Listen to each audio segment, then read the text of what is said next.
So ayun guys, welcome back ulit sa aking channel. Yung post ko kanina tungkol sa hindi makapag-exchange ng chip into GCash. Ayon sa sa pagre-research ko, pagte-testing ko, nag-download din ako ng iba pang mga ah, yung may gawin app at saka sa Big Win na app.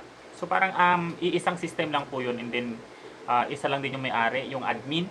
And then guys, yung mga nagtatanong kung bakit hindi po kayo makapag-cash out, kailangan pala dito is mag-register muna kayo or kailangan ma-verify. Kailangan ma-verify po yung account nyo.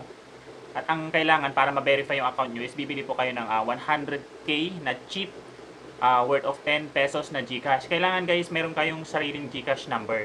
Kasi kung ano po yung ginamit nyong pang-verify, doon din po kayo magka-cash out. So kanina kasi, ang ginagawa ko na nagka-cash out ako, ginagamit ko yung isa kong GCash. Kasi bali, meron pa akong dalawang GCash na nakapangalan din sa akin, pero magkaiba yung number.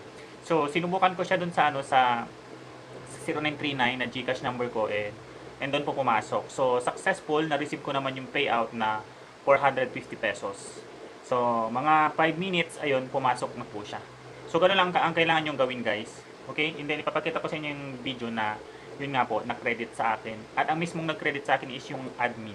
So yun lang po guys, thank you. And then sa mga nagsasabing baka scam daw si hindi naman siguro yun scam kasi hindi mo papayagan ng GCash yan na magamit yung kanilang system para lang sa mga ganyan. And then yung sa Smart, di ba, ginagamit natin yung regular load natin para makabili ng chips. So siguro hindi naman papayag din ng Smart pagka-scam po sa pagka-scam yung paggagamitan ng ganitong system. So yun lang po guys, thank you, sana katulong ang video na to.